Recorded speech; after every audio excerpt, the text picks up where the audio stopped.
விஜய் அவர்கள் கரூருக்கு வரணும்னு நினச்சா அதே கரூரை சார்ந்தவன் தான் நான். எங்கள் ஊர் வர்றதுக்கு அனுமதி எதுக்குங்கண்ணா? நீங்கள் வந்தாவே நாங்கள் பிடிச்சி பார்டரில் சாப்பிட்ற மாதிரி. தாவேக அதிமுக கூட்டணிக்கு பிள்ளையார் சொல்லி போடப்பட்டது என்று அந்த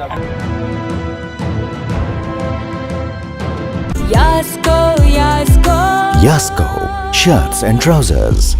ஒரு டிஜிபி அலுவலகத்தில் பாதுகாப்பு கேட்க வேண்டிய அவசியம் தமிழ்நாட்டில் இல்லைன்னு நான் பார்க்குறேன். ஏன்னா தமிழ்நாட்டை விட்டு கொடுக்க முடியாதுங்களா, நம்முடைய தாய் திருநாட்டை எப்போதும் விட்டு கொடுக்க முடியாது.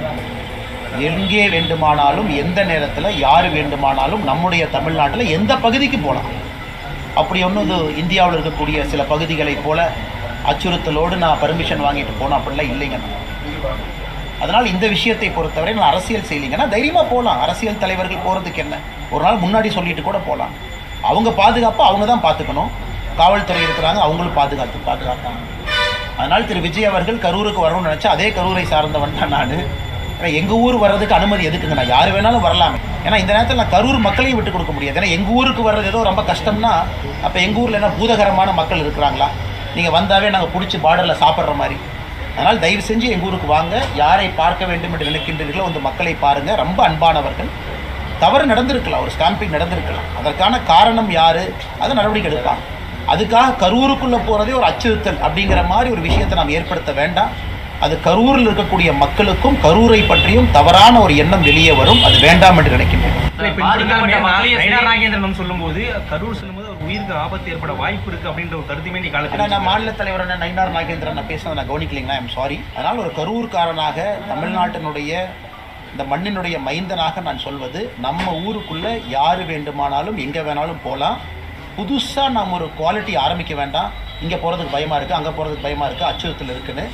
அதே மாதிரி பாதிக்கப்பட்ட மக்களும் சரி, உயிரிழந்த அவங்களுடைய குடும்பத்தினரையும் தனியார் மண்டபத்தில் தான் பார்க்கறதுக்கு தாவேகால பிளான் பண்ணிக்கிறதா சொல்லியிருக்காங்க. ஆனால் எனக்கு அதை பற்றி கரூர் மாவட்ட காவல்துறை சார்பில் என்ன சொல்லியிருக்காங்க அப்படின்னா, கட்சியினுடைய தலைவர் விஜய் வந்து செல்லக்கூடிய பாதை கரூர் எங்கே வந்து இறங்குறாரு, எந்த வழியாக கரூருக்கு வராரு, எத்தனை பேர் உங்கள் கூட வரப்போகிறாங்க, எத்தனை காரில் வரப்போகிறீங்க, பாதிக்கப்பட்ட குடும்பத்தினர்லேருந்து எத்தனை மக்கள் பங்கேற்க போகிறாங்க, எந்த இடம் அப்படின்றது குறிப்பாக ஒரு வாரத்துக்கு முன்னாடியே நீங்கள் கொடுத்து தான் அனுமதி கேட்கணும் அப்படின்ற மாதிரியான நிறைய நிபந்தனைகள் வச்சுருக்காங்கன்னு சொல்லியிருக்காங்க. அண்ணே, கரூர் மாவட்டத்துக்குள்ளே ஒரு 36 குடும்பங்கள் இருக்கிறாங்க பாதிக்கப்பட்டவர்கள். இந்த விஷயத்தில் கொஞ்சம் பேர் காங்கேயத்தில் இருக்கிறாங்க, கொஞ்சம் பேர் தாராபுரம், ஒட்டஞ்சத்திரம். இது இறந்து போன 41 பேர் குடும்பம் பார்த்தீங்கன்னா. காவல்துறையும் இது எதுக்கு இவ்வளவு இது பண்ணுறாங்க அப்படின்னு, யார் வேண்டாமாலும் வரலாம். மக்கள் வெளியிருக்கிறாங்க, கிராமத்தில் இருக்கிறாங்க, நகரத்துக்குள்ளே எல்லாமே இருக்கிறாங்க. வருகின்ற பொழுது அவங்க போகிற பாதை தெரியும். யார் வீட்டுக்கு வேணாலும் போட்டும், கூட்டம் கூடுனாலும் கூட எல்லாம் அமைதியாக தான் இருப்பாங்க. ஏன்னா நம்ம என்ன சாவு வீட்டுக்கு போகிறோம், இறந்து போன வீட்டுக்கு போகிறோம். இப்போ நடக்கக்கூடிய செய்தியெல்லாம் பார்த்தா கரூரில் ஏதோ 2 பூதம் இருக்குது, உள்ளே வந்து அந்த பூதம் கடித்து சாப்பிட்டுங்கிற மாதிரி தான் நான் செய்தியை பார்க்குறேன். அதனால் தயவு செஞ்சு எங்கள் ஊருக்கு வாங்க, யாரை வேண்டுமானாலும் சந்தியுங்க. காவல்துறையும் எதற்காக இதை பெரிதுபடுத்தி பேசுகிறாங்க எனக்கு தெரியலங்கண்ணா. பிரச்சார கூட்டத்தில் ஒரு நபர் தாவேகாவுடைய கொடியை தூக்கி ஏந்திருக்காரு. தாவேக அதிமுக கூட்டணிக்கு பிள்ளையார் சொல்லி போடப்பட்டது என்று அந்த அதை பற்றி நான் பேச விரும்பலைங்கண்ணா. எப்படி இருக்கும், யார் வருவார்கள், யார் செல்வார்கள் எனக்கு தெரியாதுங்கண்ணா.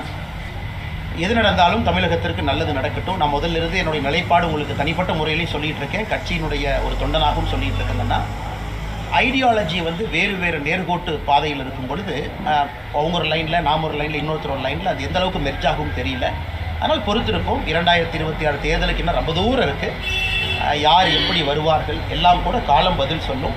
அதனால் கூட்டத்துக்கு யார் வந்தாங்க, எந்த கொடி பிடிச்சாங்க, யார் சொன்னாங்க, நான் அதை பார்ப்பதும் இல்லை, எனக்கு அது தெரியறது இல்லைங்கன்னா. அதனால் தேர்தலுக்கும் கூட்டணிக்கும் நேரம் அதிகமாக இருக்கிறது.